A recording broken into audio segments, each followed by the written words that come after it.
Found out that survey pin 2 feet north of the 2 feet north of the blacktop. He's claiming that he owns that. I don't know if he owns part of the road ditch, maybe just a little bit. So he comes over with his big dirt truck over and mows a section of my truck. So he owns that. Just to be, yeah. Same with the road ditch and stuff, you know. All right, guys, it's 5 o'clock. Brian's checked the video here, so we will go ahead and call the public hearing to order. We will stand as we do at the beginning of every meeting, say the Pledge of Allegiance, and then I'll discuss what's going to happen here. All right, I pledge allegiance to the flag of the United States of America and to the republic for which it stands, one nation, under God, indivisible, with liberty and justice for all.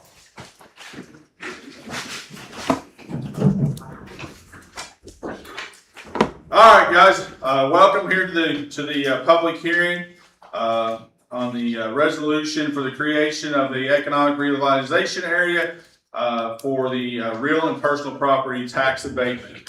So I'm sure everybody knows it's here. You know, our job here is the financial body. So we're here to work on the taxes and the studies and the financial part of the of this. Not really so much the planning and zoning or the location or things like that. Those were done by the commissioners. That was approved at the last meeting, commissioners meeting, and the property was rezoned at that. So those things have been done. We are here to talk about this abatement as presented.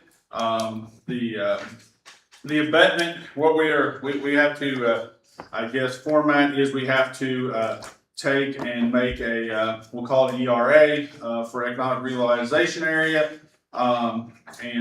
This was, the map has been updated here by Tenaska to just take under consideration for the property that they have under lease or contract now. And the proposed in this abatement here is a standard 10-year phase-in abatement, like we have done for AK Steel and a lot of other projects over the time. With the same thing we approved for the B people the other day, but they end up being in the wrong in Dale city limits and not here. So that is on personal property and real property. And to be noted, this agreement here on this abatement has to be followed up with a EDA agreement or an economic development agreement from the commissioners, which they have or are going to soon present to NASCA. So the two do go hand in hand. And you know what we do here and the commissioners, we both need to be on the same page before we would enter under official contract with Tenaska. So this is a public hearing, and if anybody has anything they'd like to say, like anything, we will allow 2 minutes to speak to this. You know, it's mainly on the economics of the projects, what we're worried about, but we would grant you 2 minutes. What we ask for is that you would come to the podium, or if you don't, I guess come to the podium, or if you can't get there, at least stand up and say your name and speak loudly. So it does get picked up by the microphones, which are up here.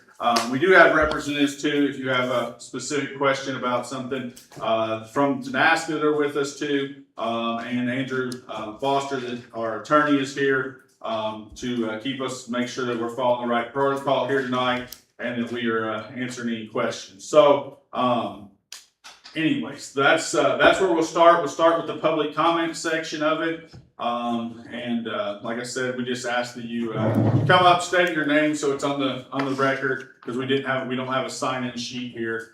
So we got your name for the minutes, and if you'd like to address us, that's what this time period here is for. If anybody has public comment or question at this point, this would be the time that we would allow that. Come on up, whoever, she stood up first, Miss Erica. Okay. Yeah, you're good. I'm Charlotte Ayer. I spoke to you at the zoning meeting earlier expressing my concern for the drastic changes this plant could cause in my families, my neighbors, and my quality of life. However, I realize that each of you are charged with doing what's best for all the citizens of Spencer County, not just those in the Rock Hill neighborhood. Since that earlier meeting, I've read, I've researched, I've talked with, I've listened to many people regarding this proposed change. I've been concerned about how few people are actually aware of the whole situation. Was it planned to be this way? Perhaps we need a larger areas like they're having over in Pike County because of a similar situation. People have expressed concerns about water usage, air pollution, noise, traffic, tax abatement, the dreaded data centers, and experiences in Spencer County with other plants in the not too distant past. Things don't always work the way they've been presented. Statements made are not always honored. Now, I simply ask each of you, have you given this decision your due diligence? Have you thoroughly and honestly done the research needed to make such a decision that will affect each of us? Are you making the decision with knowledge that you've gained from carefully looking into all the information from where Tenesca plants are previously or presently located? My hope is if you have individual questions and doubts, that you don't just look to the representatives from Tenesca that you've been dealing with for months. Or you don't just look to your neighbor on the council. I hope that each of you make your hard decision knowing that you've been as thorough as possible. Knowledge is power. Thank you. Thank you.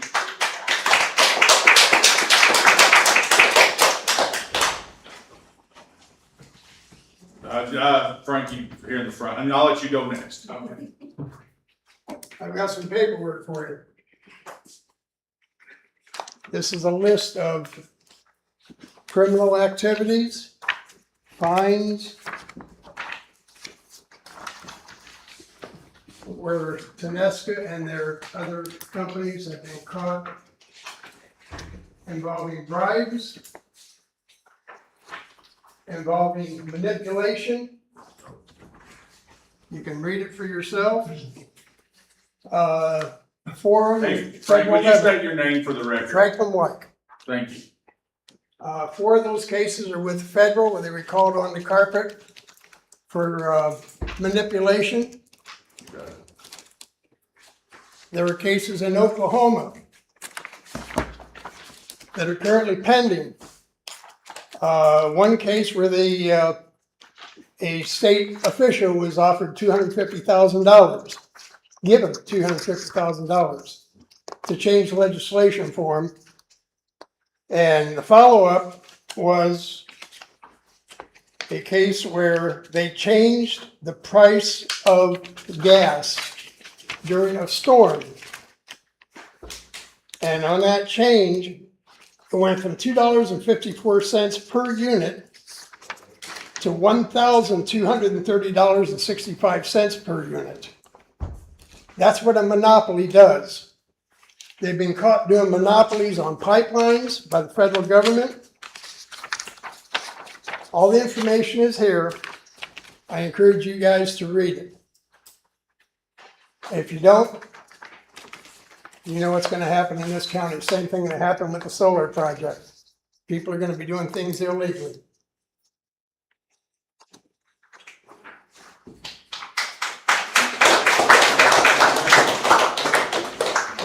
All right, thank you. Gentleman in the back. Yeah, I'm John Stover, I live in Santa Claus. I've got a process question. Are you guys gonna make public your cost benefit analysis on the tax abatement? The Department of Local Government Finance doesn't require you to do it, but they recommend it, and they've got a template that each local jurisdiction can follow to make a determination if the tax abatement will fit into the projected local revenue that the county or the jurisdiction is anticipating in the future. So will that be made public at some point? I don't know if we decided that. I mean, we've done the math and put the pencil to paper on the deal. I don't know that we I got an official document on that, but I mean, It might go a long way towards providing some reassurance, particularly if you're focused in this meeting on the financial impact. That would be something that I think would be well worth doing. Secondly, you don't have to worry about the personal property tax issue because the state legislature took care of that last year in SEA 001 that passed in 2025. The issue is going to be tax abatement because on real estate, because of the potential for a reduction in tax revenues going forward, depending on how this is all going to play out in regard to the way they reduce the rates and whether they're going to do anything on assessments going forward. But there is a potential that local jurisdictions will be seeing a reduction in local tax revenue because they're changing the whole, they're doing away with things like county income taxes and so on. So they're changing the whole structure going forward, and it has to all be in place by January 1st of 2029. Have you had an opportunity to take that into consideration? And while you think about that, the Department of Revenue is already stating that they can't make a projection on local revenue generation as a result of this legislation that was passed last year. So I ask you again, is it premature to be talking about tax abatement until you can really get your hands around what the local revenue situation is going to look like?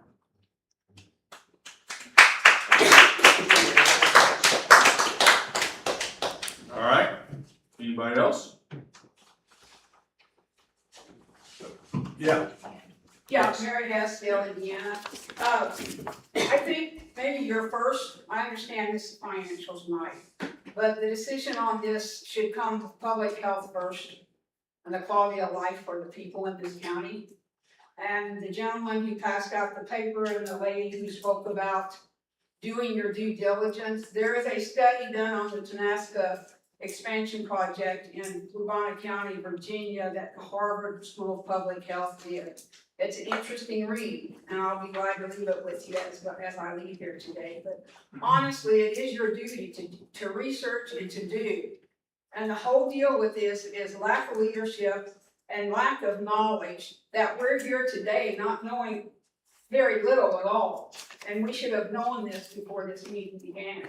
We should have known environmental stuff. We should have known the cost analysis. These are the things we should have known before we came here today to have an opportunity for this hearing. But please, do your due diligence. You represent all of us.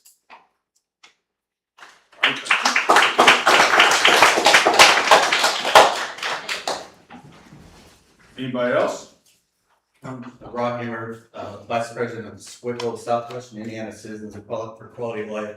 Mayor is our president. Indiana ranks 50th in air quality, and we don't rank much better in public health. And Spencer County in the past has emitted more toxins than Philadelphia, Boston, San Francisco, and I can't remember all the other cities combined. And while this might be a step in reducing some emissions, I'm with the others here. Can we, at some point, shift the pendulum in this part of Indiana to something that's not going to hurt our health and hurt our quality of life?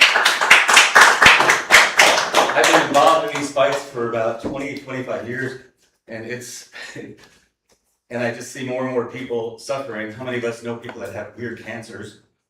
There were 16 cancers in Bristow, Indiana. Our representative Lloyd Arnold was approached by those families saying, "Can you give us some relief?" And he said, "I'll try." And he went to the Indiana Department of Health and IDEM and Indiana State Medical Association. And he came back to those 16 families in Little Bristow, downwind from Rockport, thermal inversions pushed all the crappy air from this county to Little Bristow, Indiana. And he said, "There's no agency in this state that can connect any dots between cause and effect. So sorry, you families, you are on your own." Whose responsibility is it to take care of families like those 16? And several of those were rare childhood cancers that are directly related to air quality. Thanks.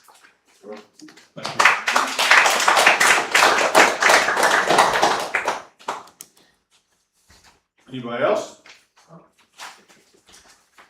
Coming from a different point of view here as far as We know about I&M talking about going to small nuclear reactors. And they mentioned that they would like to go to natural gas. Can you state your name real quick, sorry? Chuck Dotsko, TSKO, Yeah, I got it. Thank you. Gentryville. Yeah, thank you, sir. And they talked about going to natural gas while they're working on the nuclear. Okay, now, is this part of that process?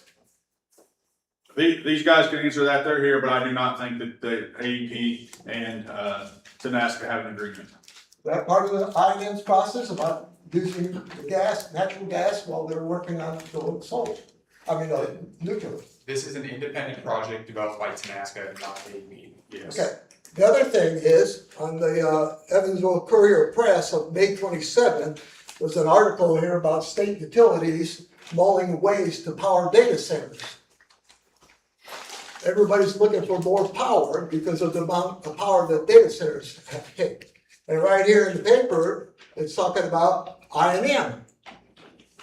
And that they are looking at more power to take care of a data center in the northeast corner of their service area in Indiana.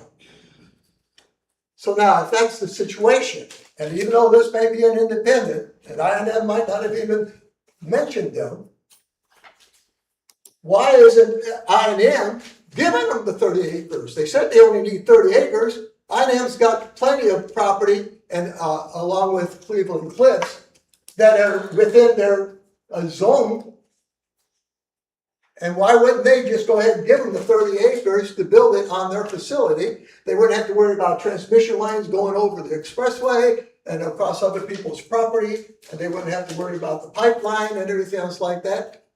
And so that's my concern, is why would that come up as a separate individual project when I&M's thinking along those lines, and that they wouldn't be bothering people out in the community, and the zoning board wouldn't have to change the zoning that they already established a few years ago, and they had to go make a change to be able to accept that 1A zoning.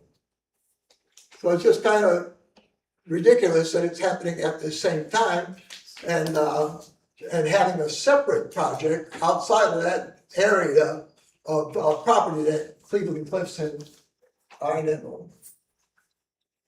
Thank you.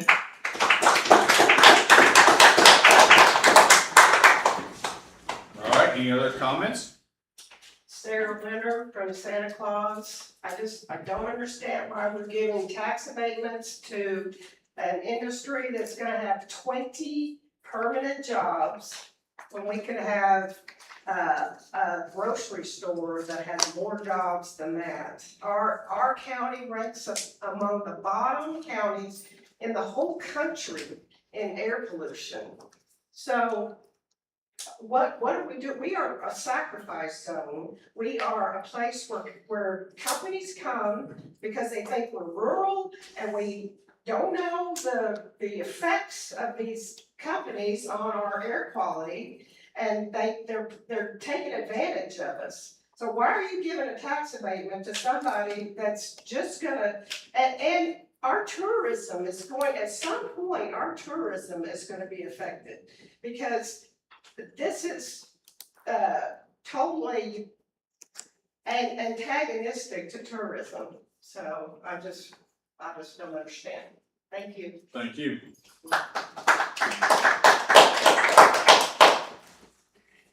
Yes, sir. Yeah, my name is Tom Blair. My great grandparents owned what is now Honey Creek Farm. And when he died, he divvied it up to his 3 children. And then eventually, AEP got the property.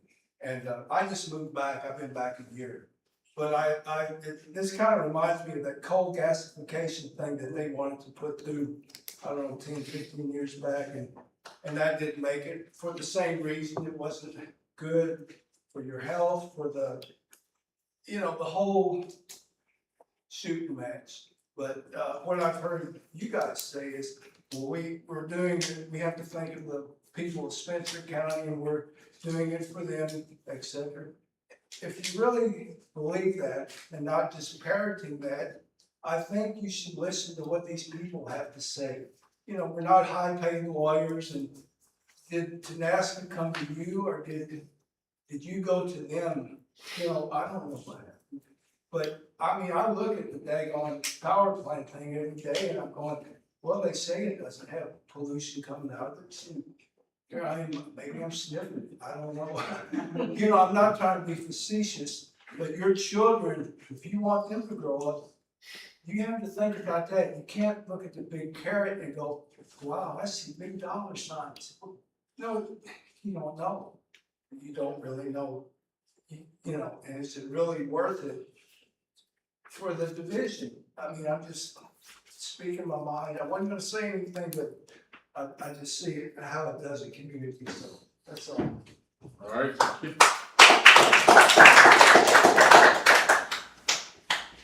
Anybody else? Gretchen Atkinson, I just wanna know why you're always picking on the rural, wild areas in our county. Why can't, like she said, there are other areas that are designated for this kind of thing. And I believe that you were going to rule in our county, keep bringing industry after industry after industry into this area. And that's all I'm saying. All right, thank you.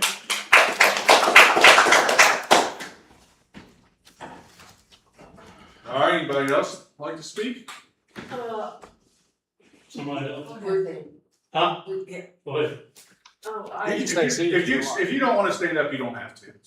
Ruthie Oh, and Mike, and I. I second her, it's like, why take all the farmland and the good country land, and there are industrial places where this can go, it shouldn't be taking good country land. And also, is there a map available of the area that we're talking about? Yes. Yeah. Has it been made public? And It- can I It get? got revised last Revised. month. We just, I mean, it'll be public, it's presented here at a meeting. I mean, Justin can show you a copy of it, it's, very. Well, very good, sure. That's the post one. Pass that around. Thank you. Joe, did you wanna say something? Yeah, I just wanted to know about the amount of water. Here, would you mind coming up here? Yeah, I'm Joe Collins. Thank you. I just wanted to know about the amount of water that you guys are gonna need. And where it's gonna come from. You gonna pull it out of the aquifer or get it out of the river, or? The river is not in great shape anyway. And our aquifers, you know, are you gonna suck them dry, or? Can I answer that? Yeah, whatever one of y'all wanna answer it. Yeah, so we anticipate approximately 6 million gallons per day of water use. That equates to approximately 1/100th of 1% of the average water flow down the Ohio River. And we anticipate sourcing that water from the Ohio River watershed, not from aquifers underneath the. Okay. And will that water then be recycled back into the Ohio? There will be water that is discharged, and we are working to, finalize the location for that as we advance, the development of the project. That's anticipated that it would go back into the Ohio River water. After it's brought up to a certain standard, right? Correct, there's very robust standards that are required to get a water discharge permit with IDEM. And how are you gonna get to the river There would be to source that water? a wastewater discharge pipeline. Well, I think he was asking about the intake. When did it change from a wellhead to water? Cause We I'm haven't hearing this new. finalized the exact mechanism of getting the water, but we have identified the Ohio River watershed, whether that's an intake or wells along the Ohio River, not where our site is located, as the source of water for the project. So don't we need to know that sort of stuff before we give them a tax abatement? I mean, no, exactly. Well, we don't, I mean, we're the council, we don't control the water. I know that, Aaron, I'm well aware of that, and I know you're just the financial part of it. But it all plays in. Joe Blow votes yes, Jim Blow votes yes, everybody votes yes, and makes it so easy for these people to come in to this county, and I think pollute it. I don't see why in the world we need another power plant sitting out there between Cleveland Cliffs, belching things in there, and AEP. You know, you've rezoned that ground so easily, it looked like to us, when we, watched your meeting. And you say, you're just the financial, but you had something to say about that rezoning. As all of you, I know, talk amongst one another, and so you just really can't say that you're just the financial part of it. And I'm very opposed to going out there on 400, very opposed. Thank you. Will you say your name though? Lisa Cox. I got it, I just need it for the record, thank you. I'm sorry, I didn't mean to interrupt somebody. No, that's fine. All right. I have one more sentence. I was at the meeting across from the power plant when AK Steel was sitting in a meeting with their charts and their diagrams and everything. And last time I checked, AK Steel, now Cleveland Cliffs, was the #1 polluter of the entire Ohio River from Pittsburgh to the Mississippi. #1 in the nation, in the Ohio River Valley, right here in this county. I don't know if that's current stat in Cleveland Cliff, but it absolutely was with AK Steel. And the Ohio River, by the way, has been the most polluted body of water in the United States for many years. It might be #2 now. So how will this contribute to that discharge pipe? What's coming out of that pipe? Just water. Yeah, it's water that will meet the very robust regulatory standards required to get the water discharge permit from. As regulatory as AK Steel, right? Yeah. All right, anybody that hasn't, Chuck, would you like to say one word real quick? Yes, going on along with, you have to remember now, they're talking about having to go down to the river also. All the properties that would be affected by the easement for a pipeline to be buried or however it would be. Okay, now we know that the property, west of them, that's not gonna be any problem to go to, I&M because of the property owners that own the property there. So going that way and everything across with power lines and things like that, or gas lines, that's not gonna be a problem with them. But coming south, it's gonna hit other people along the way for that right of way. All right, anybody that hasn't spoken would like to speak? I'm Sally Kirkpatrick. I wanted to speak against the tax abatement. I have a lot of problems with this project. Part of it is the pollution, and the small particles that are, left over from this burning process. It's so detrimental to humans. Our bodies can't fight it. It's devastating. And I just wonder why Spencer County needs us. We don't seem to be getting a whole lot out of this except pollution. And if we get the tax abatement, then we're not gonna be getting any money. They're not gonna be that many jobs. And in the construction, the jobs are not gonna come from around here. It takes specialized people to build these things. And so I just wonder why we need Tenesca. I know why they need us, but I'm just not sure why we need them.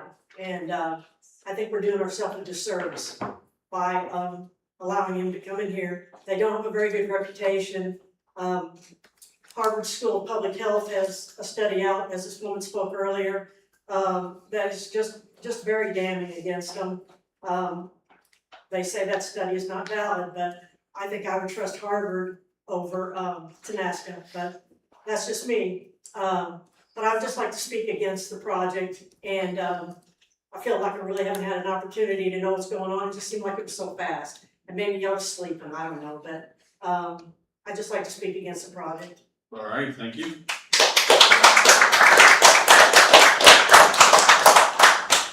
right, anybody else that hasn't spoken? Aaron, just one more comment. I spoke earlier, John Stoker from Santa Claus. You can negotiate a tax abatement regime that is gonna be tied to compliance with the requirements for all the environmental issues that have been raised here this afternoon, as well as the potential for making changes in the zoning. I know that doesn't fall under your jurisdiction right now, but you can negotiate a relationship between those issues and the tax abatement. Once you've done your cost benefit analysis to ensure that the county can afford giving them a 10-year abatement, particularly in the uncertain local tax jurisdiction environment that I addressed earlier as a result of last year's legislation. My guess is you haven't done the calculations yet. I'm not blaming you, but the state hasn't done the calculations yet. So how do you know what the long-term implications of that legislation are gonna be in regard to this abatement that you're about to give? All right, anybody else that hasn't spoken? Tanaska, would you like to speak? Yes, just very briefly. My name is Jeff Bennett. I'm with the Denton's Law Firm, working with Tanaska. And I frankly just wanted to start by thanking the council for the work that you put into this, the careful consideration that you have given and will give to it yet. We think this project is actually a good fit with the county in terms of its overall job creation, investment, and economic growth projections, particularly as the abatement begins to roll off, which it will after the first year. A great deal of assessed value is going to be added both to the township and to the county. And I also want to mention very briefly just a word about the property itself that will become the ERA if you approve this. I think it's important to mention that it's with the zoning that it's had for 45 years, it seems to have resisted development for one reason or another. We think part of that is because it frankly lacks much of the basic infrastructure, utility infrastructure that would be needed for any kind of development. And that's an area that Tanaska is able to overcome if they're able to participate in the project. So we think this property is in need of exactly the kind of statutory help that the ERA process provides for it, and therefore it's very appropriate for your consideration. But again, we want to thank you for your thoughtful consideration. All right, thank you. I have a comment.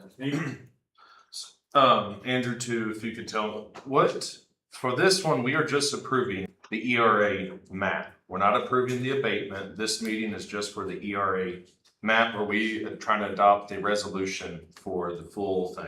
The resolution adopts or creates the ERA and then also applies the deduction. They're So two we're- separate analyses, but they're all the same resolution as proposed. So what are we doing this meeting here? Is the public hearing for the abatement or just the ERA? The public hearing is on all of it. It's So on. all this is presented, Justin. Okay, so then I'm gonna go ahead and ask some of my questions then.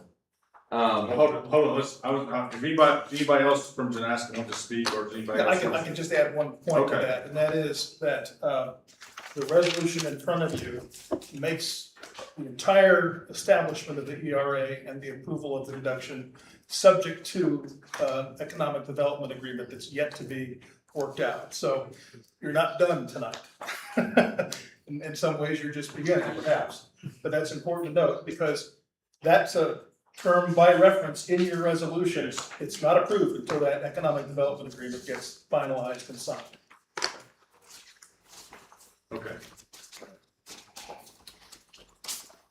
So, Well, let's just real quick. I would Yes, say sir. probably procedurally, you should have the public hearing and hear all comment from all parties. You should close the public hearing and then start your meeting and have that on your agenda as a resolution, just so that you're clear about the Okay. public comment is closed and then you head into your regular business, which will include the resolution. All right, is there anybody else public comment? All right, hearing none, make a motion to close the public, sorry, Heather, I missed you. That's okay. Heather Grease, Spencer County Commissioner, and I just want to confirm from Justin's comment back to Andrew's words that answered your question in regards to this is not a decision in a public meeting, in a public hearing, that you're closing the public hearing, correct? Yeah, you need a motion to adjourn the public hearing and then And move it into goes into regular the council business. meeting. And then there'd be discussion among the council concerning the Thank you. resolution. Thank you. All right. Anybody else, any other comments from public hearings? All right, hearing none, I'll make a motion to, close the public hearing at, 5:34. Do we have a motion? I'll make a motion. Dave Dogg makes a motion to close the public hearing. Do we have a second? I'll second. All right, second. Any other comment? Hearing none, everybody in favor, aye? Aye. Any opposed? All right. I need a second. Yeah, no problem.